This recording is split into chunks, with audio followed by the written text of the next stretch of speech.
नमस्कार, मैं चंदन कुमार और आप देख रहे हैं अपना पसंदीदा चैनल अंगवानी। जिस तरह से जनता दल यू के वरिष्ठ नेता और सांसद जो पहली बार सांसद चुने गए इस बार सीतामढ़ी से देवेश चंद्र ठाकुर जी की बात कर रहा हूं, उनके बयान ने जो यादव मुस्लिम पर उन्होंने बयान दिया, उनके बयान पर पूरे देश में एक सियासी तूफान मचा हुआ है।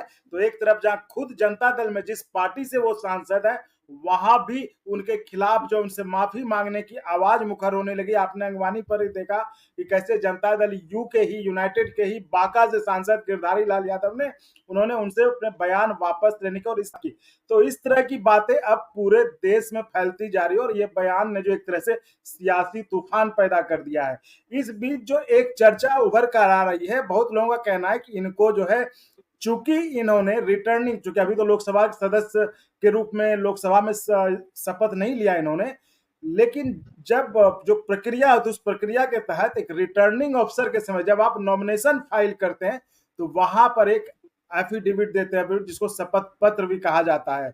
तो क्या उस शपथ पत्र देने के बाद और इस तरह की बातें करने कि मैं किसी खास जाति या धर्म के लिए उनका काम नहीं करूंगा, क्या उनके लिए कोई एक नई मुसीबत पैदा कर सकता है? यही सवाल है और इसी सवाल पर हम चर्चा करेंगे अपने जाने माने चेहरे सुप्रीम कोर्ट के एडवोकेट उमेश शर्मा जी से, जिनको कि आप पहले भी देख चुके, हर मुद्दे पर वो हमें एक निष्पक्ष, एक गैर राजनीतिक जो है वो अपना पॉइंट रखते हैं कि कानूनन क्या कहा जाता है, कानूनन क्या स्टैंड है इस मसले पर। उमेश जी, स्वागत है आपका अंगवानी पर। संयोग अच्छा है कि आज आप पटना में ही हैं और पटना से ही जहां की हम खबर डिस्कस कर रहे हैं और वहीं पे ये घटना हुई और वहीं से आपसे बात भी हो रही है। तो उमेश जी, ये जिस तरह को लेकर चर्चा हो रही है तो इस पे कानूनी स्टैंड क्या है कि क्या जो हम रिटर्निंग अफसर से जब कोई उम्मीदवार चुनाव में जब अपना पर्चा दाखिल करता है और उस समय जब वो एफिडेविट डालता है, शपथ पत्र डालता है, तो क्या इस तरह की कोई बाध्यता उन पर आती, क्या उनके लिए परेशानी का कारण बन सकता है? देखिए, ये इससे पहले भी कानून समझना जरूरी है। ये रिप्रेजेंटेशन ऑफ पीपल एक्ट है 1951 का, जिसके अंतर्गत चुनाव होते हैं और सारी प्रक्रिया, सारे प्रावधान दिए गए हैं चुनाव से संबंधित उसी एक्ट में। तो जो मुकदमे होते हैं वो भी उसी एक्ट में होते हैं। स्पेशली इस एक्ट में चूंकि 1951 में ये पास हुआ और हमारे पार्लियामेंट ने किया, तो सारे इलेक्शन के मुकदमे सबका ध्यान रखते हुए इस तरह का प्रावधान किया गया था कि इलेक्शन से संबंधित जो भी विषय है वो इसमें कवर किया जाए। तो इसमें पूरी प्रक्रिया है, इलेक्शन कैसे होगा, क्या होगा, कौन इलेक्शन कमीशन कैसे बनेगा, क्या होगा, वो सारी चीजें हैं। और इसमें बहुत ही इंटरेस्टिंग चीज है जो आप कह रहे हैं, एफिडेविट जो फाइल किया जाता है वो इसके अंतर्गत रूल बनाए गए हैं, उसी में एफिडेविट फाइल किया जाता है। और एफिडेविट में ये मैंडेट किया जाता है कि आपके खिलाफ कितने मुकदमे हैं, क्या है, ये बताइए और आपके जो एसेट्स हैं वो दीजिए। आप किस के मालिक हैं, आपके पत्नी किन संपत्तियों के मालिक है, क्या है, ये बहुत सारे सुप्रीम कोर्ट का ऑर्डर पहले आया, फिर मद्रास हाई कोर्ट का एक ऑर्डर आया, उसमें तय किया गया कि इस तरह से देना पड़ेगा, एफिडेविट ये देना पड़ेगा। मतलब आपको अपने बारे में सारी जानकारी देनी, चाहे वो संपत्ति की बात हो या आपके ऊपर मुकदमे की बात हो या कुछ भी हो, मतलब आपसे जुड़ी हुई तमाम जानकारी आप उस एफिडेविट में डालते हैं। जी, डालते हैं और ये अपलोड भी हो जाता है। इलेक्शन कमीशन ऑफ इंडिया की साइट पर कोई भी जाकर देख सकता है। ये तो एक कानूनी प्रावधान है। इसके अंतर्गत जो रिप्रेजेंटेशन ऑफ पीपल एक्ट में जो रूल बने हैं उसके अंतर्गत ये किया जाता है। लेकिन इसी में धारा है 123 जो रिप्रेजेंटेशन ऑफ पीपल एक्ट है, इसका सेक्शन 123 कहता है कि आप करप्ट प्रैक्टिसेस इलेक्शन में नहीं करेंगे। उसमें डिफाइंड है बहुत सारी एक्टिविटीज कि आप ये करेंगे, ये नहीं करेंगे, ये करेंगे, ये नहीं करेंगे, और धार्मिक उन्माद को नहीं फैलाएंगे। हमारे संविधान, चूंकि ये जो बनाया गया है एक्ट, ये हमारे संविधान, हम कह सकते हैं कि जो ओरिजिनल संविधान सभा थी उनका इसमें योगदान रहा होगा, क्योंकि ये 1951 में नोटिफाई हुआ है। तो जाहिर बात है कि 50 में बना होगा या उससे पहले बना होगा, उसके आसपास इसमें चर्चा हुई होगी और उसमें सारी चीजों को प्रस्तावित किया गया है, सबका प्रोविजन रखा गया है। और 123 में करप्ट प्रैक्टिसेस है, जो ये कहता है कि आप ये करेंगे, ये नहीं करेंगे, ये करेंगे, ये नहीं करेंगे। उसके साथ साथ 125 अगला जो सेक्शन है 123 के बाद, वो बहुत ही इंपॉर्टेंट है। उसमें लिखा हुआ है स्पष्टता, promoting enmity between classes in connection with election. तो आपने जो अभी कहा कि सांसद महोदय ने अभी शपथ तो लिया नहीं है, संविधान की शपथ ली नहीं है, लेकिन वो इलेक्शन तो इसी एक्ट के अंतर्गत लड़ रहे हैं। इलेक्शन की सारी चीजों को इस एक्ट के अंतर्गत रेगुलेट किया जाता है। तो ये मूल रूप से अगर कहा जाए स्पेसिफिकली, तो 125 में ये जो सेक्शन 125 है रिप्रेजेंटेशन ऑफ पीपल एक्ट का, उसमें ये कवर होगा।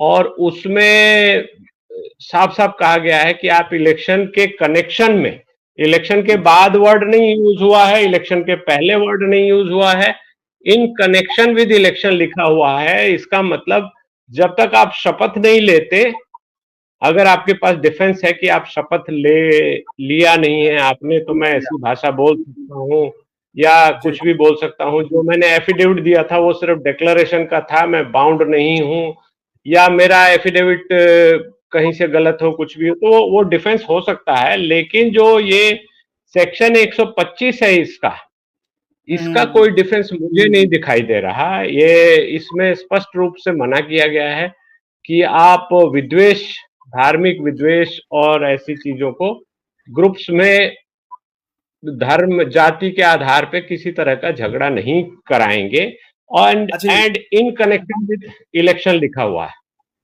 अच्छा, ये उमेश जी, ये आप मतलब ये स्पेसिफिक लिखा हुआ है कि आप किसी धर्म या जाति के विशेष मतलब आधार पर, ये स्पेसिफिक लिखा हुआ है? हाँ, ये तो 125 की भाषा ही यही है। अच्छा, आप कहिए, ये बहुत इंटरेस्टिंग चीज है। इसको अंग्रेजी में जो मेरे सामने अंग्रेजी का खुला हुआ है, promoting enmity between classes in connection with election. Classes शब्द यूज हुआ है, और any person who is in connection with an election under this act promotes और attempts to promote on grounds of religion, race, caste, community or language feeling of enmity or hatred between different classes of the citizen of India shall be punishable with imprisonment which may extend to 3 years. 3 साल अगर आपने धार्मिक विद्वेष या जातिगत विद्वेष या भाषाई विद्वेष फैलाने का काम करते हैं, तो 3 साल की सजा है इसमें। और इस सेक्शन को अगर आप पढ़ेंगे तो इन कनेक्शन विद इलेक्शन लिखा गया है, इलेक्शन के पहले या बाद नहीं लिखा गया है। तो अगर हमारे सांसद महोदय कहते हैं कि मेरे शपथ नहीं हुई है तो मैं बाउंड नहीं हूं इससे, ऐसा नहीं कह पाएंगे, क्योंकि ये इलेक्शन के प्रोसेस में ही अगर उनको मान लिया जाए, तो ये तो अभी इलेक्शन के प्रोसेस में ही ये धारा लागू होती है, इसलिए इससे बाहर आना मुश्किल है। वैसे तो गैर संवैधानिक ये है, और कहीं ना कहीं हमारा जो सामाजिक ढांचा है उसको डैमेज करता है, ये बात है। अब किस परिप्रेक्ष्य में कहा, किस तरह से कहा, किनको टारगेट करके कहा, ये सारे इंटरप्रिटेशन की बात है। लेकिन कानूनी रूप से ये है कि अब आप एक बार जब इलेक्ट हो गए, जैसे सीतामढ़ी के सांसद हैं, जब आप इलेक्ट हो गए तो सीतामढ़ी में हिंदू हो, मुसलमान हो, कोई जाति हो, कोई धर्म हो, कोई भाषा के लोग हो, आप सबके रिप्रेजेंटेटिव हैं। तो आप रिप्रेजेंटेटिव होते हुए जो रिप्रेजेंटेशन ऑफ पीपल एक्ट है, इसके अंतर्गत आप चुने गए हैं, और अभी शपथ लेने के पहले आप ऐसी भाषा बोल रहे हैं, ये गैर संवैधानिक मुझे तो लगता है। तो यानी कि आप उमेश जी साफ साफ बता रहे हैं कि जो PRPA representation of people act है, उसके 125 के तहत 125 सेक्शन जो है उसमें साफ साफ लिखा है कि आप, यानी ऐसा भी नहीं है, मतलब उसमें ये डिफेंस भी नहीं होता। देखिए उमेश जी, आपने कितने अच्छे से समझा दिया, सब कुछ क्लियर कर दिया है कि कहीं किसी को कोई शक और शुबा नहीं रहेगा कि ना उसमें इस बात का जिक्र है कि चुनाव के पहले या चुनाव के बाद, उसमें साफ लिखा है कि चुनाव से जुड़े हुए। तो ये मामला बिल्कुल चुनाव से जुड़ा हुआ है, आरपीए के अंदर आता है, और आरपीए के 125 के तहत ये कहा गया है कि आप किसी भी मतलब तरह का विद्वेष फैलाने की कोशिश नहीं करेंगे, या वो धर्म के आधार पर हो, जात के आधार पे हो, रेस के आधार पे हो। तो ये जिस तरह का बयान है, यानी कि इसमें जो सांसद है अपने देवेश चंद्र ठाकुर जी, ये 125 के तहत इनके लिए मुश्किलें खड़ा कर हो सकती है, मुश्किलें पैदा हो सकती है अगर किसी ने इसको चैलेंज कर दिया तो ये तो आपने उमेश जी समझा दिया, ठीक है। अब हम अगर इस पे आपसे जानना चाहें, पूछना चाहें कि ठीक है, मतलब 125 के तहत तो ये माना जा रहा है कि इनका बयान जो है गलत है, क्या इसमें सजा हो सकती है, मतलब इसमें प्रावधान क्या हो सकता है? ये तभी कुछ होगा जब कोई केस करता है या कोई इसके खिलाफ कोर्ट जाता है। ये चूंकि जो रिप्रेजेंटेशन ऑफ पीपल एक्ट है वो अपने आप में एक कंप्लीट कोड है, इलेक्शन से संबंधित सारी दशाओं को वो वर्णित करता है और डील करने के लिए देता है, प्रावधान है उसमें। और जी, जी, आप अगर आप जानना चाहते हैं तो ये भी बताना जरूरी है कि जी, जी, जो इलेक्शन पिटीशन होती है वो भी इसी एक्ट के अंतर्गत डाली जाती है। कोई अगर किसी वोट को लेके धांधली हुई, कुछ हुआ या कोई एग्रीव्ड है, कोर्ट जाता जी, है तो वो इलेक्शन पिटीशन बोली जाती है, उसकी अलग कैटेगरी है, उसकी अपील अलग है, सुप्रीम कोर्ट तक में अलग अपील है उसकी। तो अच्छा, अच्छा, वो इसी एक्ट में जाता है, तो इसको अलग से कंप्लीट कोड बनाया गया है, मुझे ऐसा लगता है। और सुप्रीम कोर्ट ने कई बार इस चीज को कहा भी है कि दूसरे जो लॉ हैं वो नहीं लाए जाएंगे। तो यहाँ पर विद्वेष का मामला मुझे जो प्रथम दृष्टया दिखाई दे रहा है 125 में ये कवर तो होता है। अब जी, धार्मिक या जातिगत उन्माद को लेकर तो ऐसा जैसा बयान बताया जा रहा है उसको लेकर कोई ऑफेंस बनता तो आईपीसी में या किसी और कानून में नहीं दिखाई देता। आपने किसी पे गलत टिप्पणी की हो या गलत किया हो, आर्टिकल 14 का वॉलेशन तो है। और चूंकि वो सांसद हैं तो सांसद ने अपने वक्तव्य में अनुच्छेद 14 का वॉलेशन किया है या 16 का वॉलेशन किया या हमारे संविधान का वॉलेशन किया, तो इस पर उनके ऊपर आक्षेप लगाना, प्रूव करना थोड़ा टेढ़ा हो जाता है जब सीधा सीधा यहाँ कंप्लीट कोड इनको दिखाई दे रहा है, रिप्रेजेंटेशन ऑफ पीपल एक्ट में ही प्रोविजन है। तो ये प्रोविजन ही इनके लिए कष्ट हो सकता है, मुझे ऐसा लगता है। और इसके पहले भी जो भी डिस्क्वालीफाई लोग किए जाते हैं वो रिप्रेजेंटेशन ऑफ पीपल एक्ट में ही किए जाते हैं।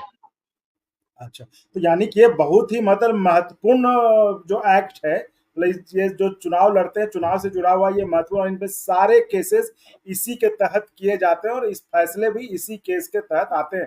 तो उमेश जी ने बहुत महत्वपूर्ण जानकारी दी है कि रिप्रेजेंटेशन और रिप्रेजेंटेटिव्स ऑफ पीपुल एक्ट, जिसका कि 125 सेक्शन है, वो सांसद देवेश चंद्र ठाकुर जी के लिए मुश्किलें पैदा कर सकता है। जिस तरह से उनका एक बयान जो है पूरे देश में सियासी तूफान पैदा कर चुका है और पूरे देश में इस पर प्रतिक्रिया हो रही है। उमेश जी, जाते जाते एक सवाल, इस पे क्या हो सकता है, आपने लास्ट में जिक्र किया था लेकिन हम चाहते हैं एक बार फिर से बता दें, इसमें अगर मतलब कोई इसको चैलेंज कर उस पर मामला चलता है तो आपने एक सजा की भी जिक्र किया, इसमें क्या प्रावधान है?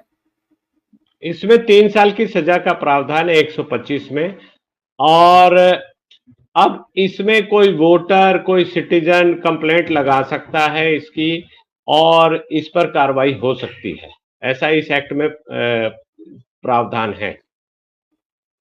जी, तो ये थी जानकारी उस एक्ट के बारे में, जिस एक्ट के तहत सारे चुनाव गवर्न होते हैं।